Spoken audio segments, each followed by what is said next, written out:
Hello, everyone. For those who don't know me, I'm Kat. I'm a wife, a homeschool mom, and an avid reader. For everyone else, so welcome back.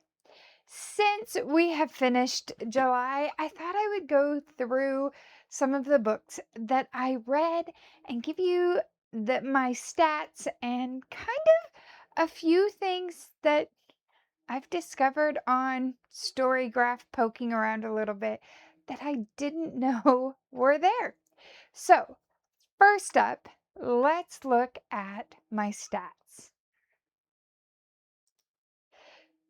So, I read a total of 10 books this month, 4,142 pages, and I had a fantastic time. This month really, I'm surprised somewhat that I read as much as I did without having a readathon going, but at the same time, I had a wonderful time this month. So I started the month with Enchantra by Kaylee Smith. That's the second book in the Phantasma series. In Phantasma, we're mainly following Ophelia. In Enchantra, we are following Genevieve, Ophelia's sister. This one I had such a fantastic time with. I gave it 5 stars. I really enjoyed the banter in it. I enjoyed the world, and the audiobook was just took the book above and beyond what I was expecting. Up next, I read The Forest Where the Phoenix Sleeps by Brooke Marley Jones. This one was a reread for me because I thought that the um, next book that she had released was the second book in the series. The what was that one? The Hound of Scrying Hollow, but that one's actually a standalone, and the next book for the Phoenix series is going to be coming out this fall. So I'm pausing on that one, but it was a great reread, and I had a wonderful time re entering into this world. This one I also gave 5 stars.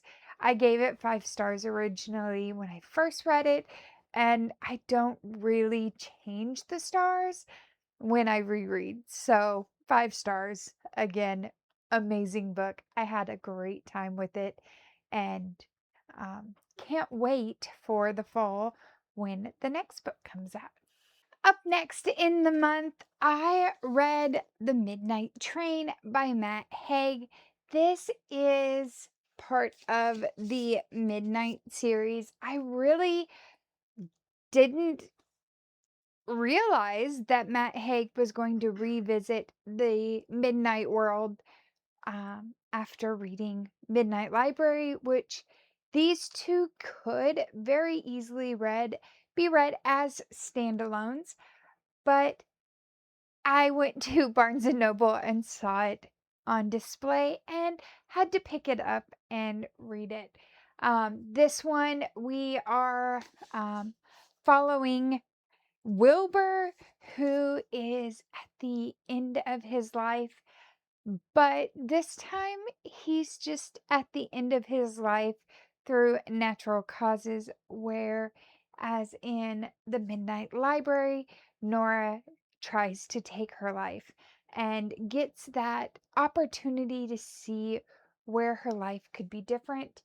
In this one, Wilbur just gets to see the events in his life uh, unfold before him, and he gets to see some things that he wasn't necessarily privy to the first time, or didn't recognize them at the time as being very important moments. So this one was a very sweet tale, and I really enjoyed it. I will say that we do get to see Nora in this one. She's Wilbur's piano teacher, so it's really cool to see that small crossover. But overall, I had a wonderful time with this. Again, I read this one, so I had the audiobook playing while I followed along in the text. Up next during the month, I read Nevessa Allen's Game On.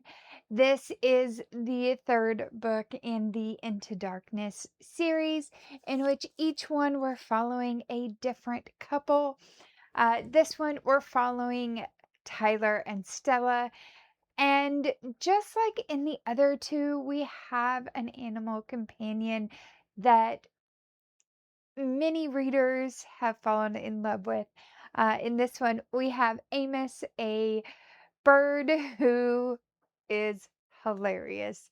Uh, Not quite as fun for me as Fred the cat, but Amos comes a close second as my favorite animal companions in this series.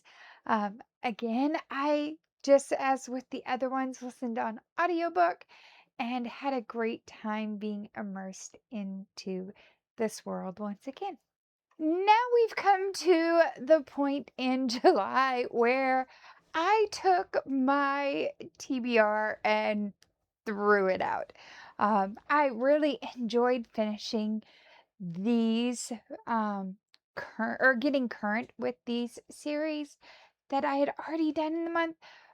But to keep going, I was needing to reread the first book in several other series, and I wasn't really wanting to dive into another world again just to read the next book, and more than likely have to do it again when the third book came out.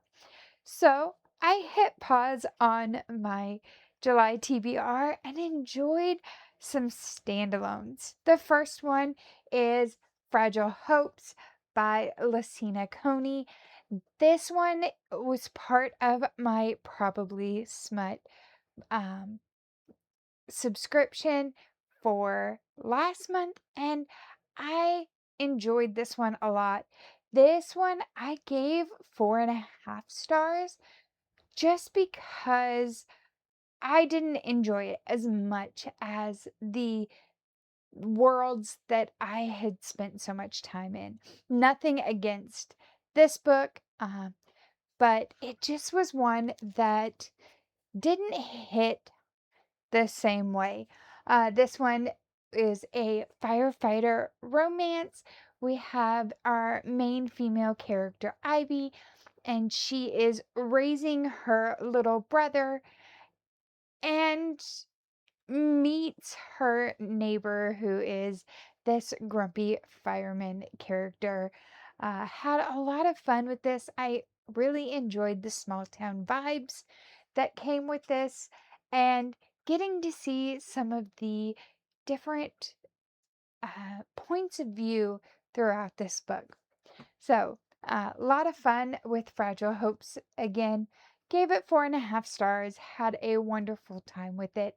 The audiobook also was not out for this one quite yet, which may have also played a part in it getting a slightly lower rating because I have been relying a lot on immersive reads right now. Continuing through the month of July, the last week of July, I really spent a lot more time just mood reading whatever Instagram popped up that sounded amazing to me. And the first in this little mini series here at the end of the month was What Lies Between Us by John Mars. In this one, we have it's a thriller, and we have a mother-daughter relationship that has some issues. I'm not gonna say too much about this one because I went into it completely blind, other than the Instagrammer I saw who was talking about this, saying that it blew her away. I have several more John Mars that are available on KU that I'm excited in the future to try out some more of his and see if some of his other books will give me that same um, just shock that this one left me with. I really enjoyed this one. I did again immersive read this, so I had the audiobook along with the ebook. These are available on KU, and when you borrow this one from KU, you also get the audiobook for free to listen to. So I really, of all of my books this month, this one I have been recommending to so many people because I had such a wonderful time with it. The next book that I read during the month was This Book Made Me Think of You by Libby Page. Now, this one, of all of the books that I've read this month, was more of an outlier only because it wasn't fantasy, it wasn't a thriller. It was a contemporary uh, fiction that follows a woman going through the grief process of losing her husband. And this book made me laugh, made me cry, uh, and everything in between. So, in this one, we have a husband finds out that he has cancer, and to help his wife deal with losing him, he has planned out a year of books for her where at the beginning of each month she gets a title along with a letter from him telling her why he chose this book. And it just was such a sweet story. I had a wonderful time with this, even though it kind of pulled up feelings and fears that I try to bury very deeply because I could not imagine myself being in this position. But I had a wonderful time with this one. And I just, if you can handle the topic of grief, this one was a wonderful one for that. And my last read for the month of July was Where No One Can Find You by J.E. Roney. This one is technically the second book in a series of two. The first is Where No One Can Hear You. And in Where No One Can Hear You, you're following a victim of a serial killer.